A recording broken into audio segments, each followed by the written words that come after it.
Good morning, everybody. It's Marg from Creative Stamping with Marg. I'm an independent Stampin' Up! Demonstrator from St. Albert, Alberta, Canada. Welcome, everyone. Today we're going to make another card using up designer series paper scraps. I am on kind of a Christmas mode now, seeing my Thanksgiving cards are done and in the mail, and so now we're on to something else. So I'm going to show you a great way to use up 1 1/4 by 3 inch strips of designer series paper. Okay, let's go down to my desk. There we go. All right. So I said we were using up scrap paper, and our pieces are 1 1/4 by 3 inch, and I am using for the sample today, I am using retired paper. I don't know if anybody remembers this paper, but it had the penguins on the back and the polar bears. It was snowmen. It was cute paper foxes. But I've chosen the other side of it all for the different patterns. So our card base today is thick basic white. It is 4 1/4 by 11, scored at 5 1/2, and it's folded at the top. It's going to be a tent fold, so it's going to stand like that. Now you can see I've got my Misty Moonlights ink pads sitting there because that's the color that I chose to use for the next layer. This layer it can be 4 by 5 1/4. I made it a little bit smaller because I wanted more of the white edge to show around on my card. So I've made this layer 3 7/8 by 5 1/8. So it just shows a little bit more of the white around. Sorry if you can't see that. I will get my silicone mat. And that always helps us see a little bit better, a darker surface here. Okay, there we go. All right, there it is. So you can see the white that's going to be around that. Now, today I'm using the stamp set Brightest Glow. It is in the annual catalog, page 42. It comes with, there are dies that coordinate with it. They are on page 164. They're called Labels Aglow. And they're interesting. They've got 2 labels, which I am using one of them today. And, oh, sorry, 3 labels. There's a round one, and this fancy one, and this long one. But some of these other ones, all they do is punch holes. So I've used this long rectangle, and I put it on my layer, just like this, and ran it through my emboss machine, Stampin' Cut and Emboss machine, and it doesn't cut anything, it just punches out these holes. So it makes it interesting because you can see through onto your white. So I like the look of that. Sort of makes me think of snow in a way. All right, so that's what I used on there. And then with my strips, I thought they're just going to be laid any old way, and you can lay them just any way you like.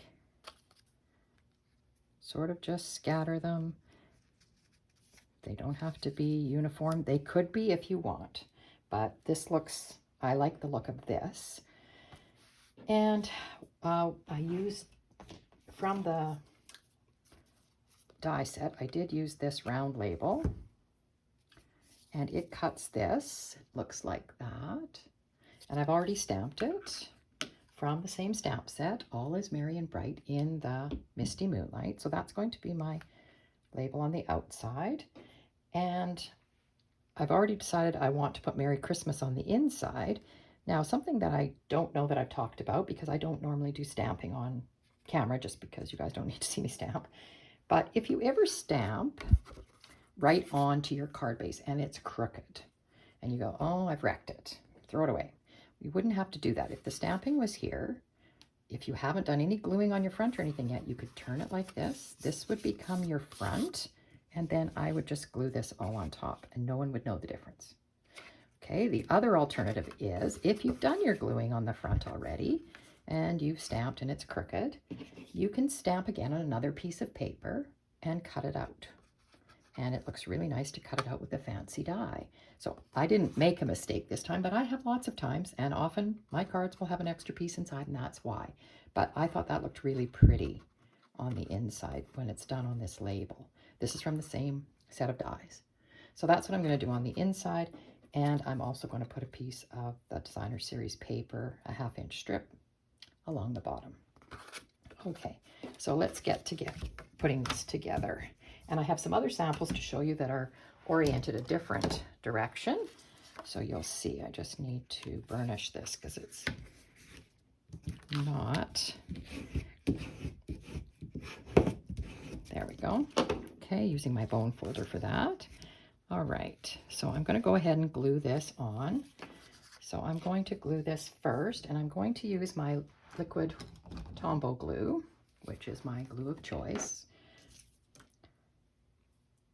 The only thing about this one is you can't put glue where the holes are because, of course, it's going to squish through. So I'm being very strategic where I'm placing my glue, but I am wanting to put some glue on this part of it because otherwise it's not going to stick down. So I think that should be okay. All right. So I'm trying to get it centered, that nice white border all the way around, and it goes down like that. Okay, there we go. Perfect. Now, again, you just need to decide how you want your strips to be. And because I want to put this, I think I want it to be on these two strips. So I think what I'll do is just place these this way, and then I'm going to put this on here. Now, there's some choices for, you could add some ribbon to this. I had thought I might use, I have some twine that was from, it's retired, but it was called Flowers for Every Season, and it was Misty Moonlight and white and silver twine. It's very, very pretty. I don't know if you can really see it, but I cut some pieces. So what I thought I might do is put these on first, however I decide to put them, and then wrap the twine around. Oh, I can't wrap the twine around now, can I? I've already glued my layer down, so that's not going to work. The other idea, I think, okay, what I will do then is I will cut and just put a bow of this on.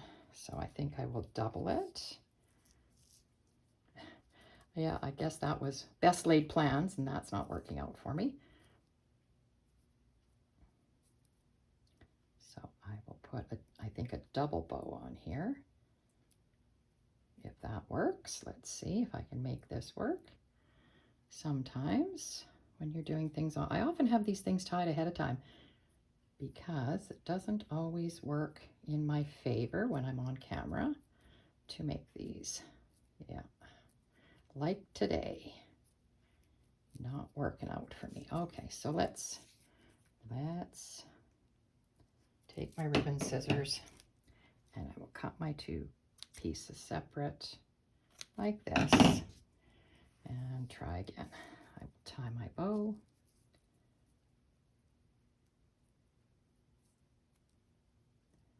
All right, and then we can get our front put together, and hopefully I can get this bow made so that it looks half decent, and we can trim the ends when we're done.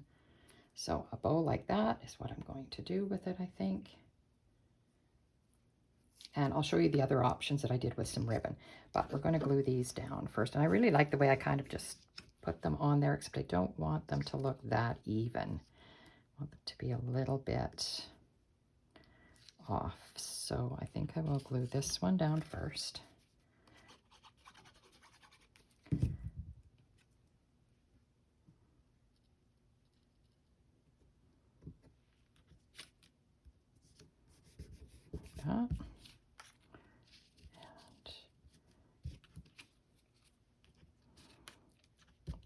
one next. So you just have to decide where you want to place your pieces. Like I said, they could be put on straight if you're a straight person.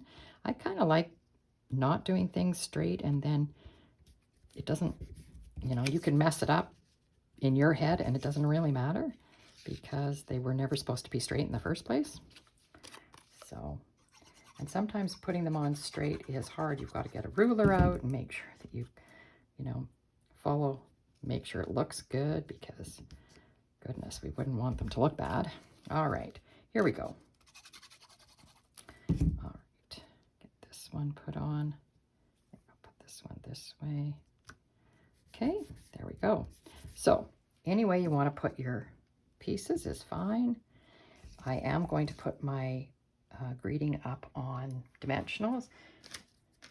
I am using up a whole bunch of mini dimensionals that I have because I seem to have a lot more of them than I have of my regulars, so I'm just going to use them up. Doesn't really matter. And I've got a lot of edges to use up, so we'll do that too.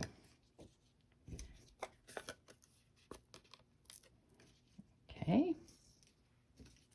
Now, I'm going to put it in there, and I'm thinking that I want the bow there to sort of balance off that I have something on this side and something on this side. So does that look, that looks pretty good. I think we'll go with that.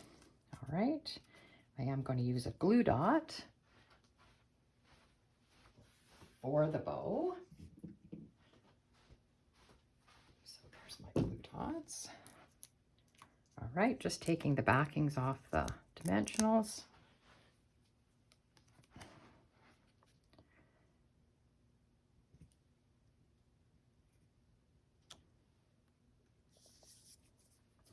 And I'll put, I'm somewhat happy with my bow, not totally yet, but I think it looks okay. I can trim the ends once I get it put on here. So your glue dots come off the roll like this. And typically what I do is just stick my bow on it and peel it up.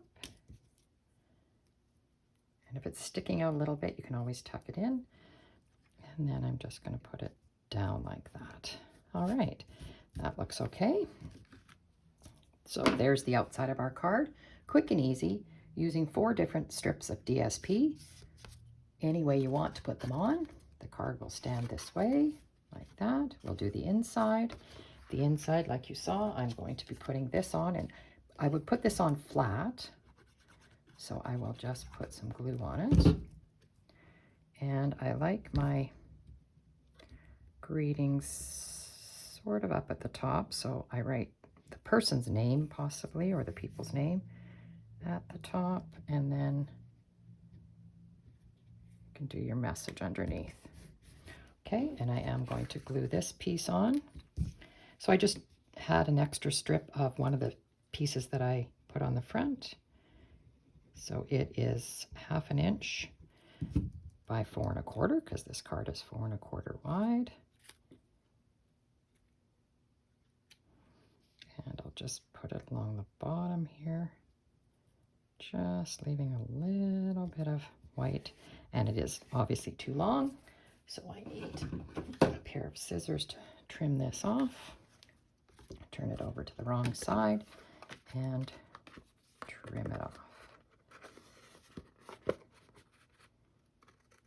Like that. Okay, so there's our card. And it is somewhat non-traditional colors for Christmas, but I do like it. I liked that package of paper. It had the fresh freesia in it. And this is just jade, which is a color that's been retired, but very pretty. So there's our card. All right, using those strips of paper. So let's get rid of this. There's the card we made today. I will show you the other samples I did. Again, this is retired paper. This one was done, excuse me, Blushing Bride is the color of the card base, which has been retired. And this is also retired Christmas paper that we had. And instead of a piece of cardstock on the back, I have a piece of vellum. This is, again, a piece of retired vellum. It was flocked, you know, so it had a pattern on it, and it's very soft. So I put it, I hope you can see it, I put it behind, and then there's my 4 strips of paper, just arranged kind of any old way.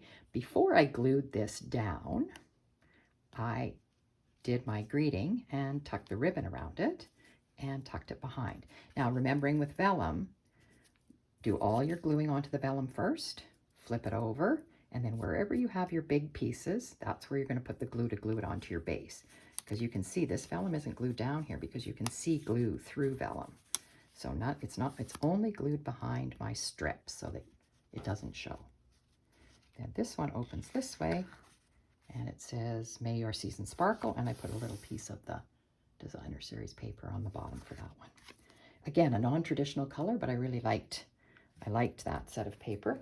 Now, this one is a current. We did this in my downline meeting. So Lillian showed us how to make this. So I'm taking this inspiration from Lillian. So this is a very vanilla card base. It opens this way. She cut a 4 by 5 1/4 piece of very vanilla, ran it through the new snowflake embossing folder that's in the mini catalog. And this paper is called Shining Brightly Specialty Designer Series paper. It is has a foil on it, which you can see there, a gold foil. So there's nothing on the back of this paper. So unfortunately, this paper is out of stock right now. It will be back on the 16th of October, so shortly. And you can see this ribbon is also out of stock. And it is coming back in, I think, maybe the 23rd of October. I checked yesterday. And then she did her greeting, and this is on a deckled rectangle, which I think is really nice. I don't know if you can tell, and stamped on there. So this is all current product. Unfortunately, out of stock. It was so beautiful. It's already out of stock. All right, so that's another way to use up some scraps of paper. So these ones, 3-inch strips, 1 1/4 wide, and used 4 of them. Added a greeting. Each one has a layer behind it, which I think sets them off really well. But it is an awesome way to use up your scraps of paper. So hope you all enjoyed that. If you did, please give me a thumbs up. I appreciate that. If you're curious about any of the supplies I used, please reach out to me. And all the measurements for this card will be underneath the video. And I hope everybody has a great week.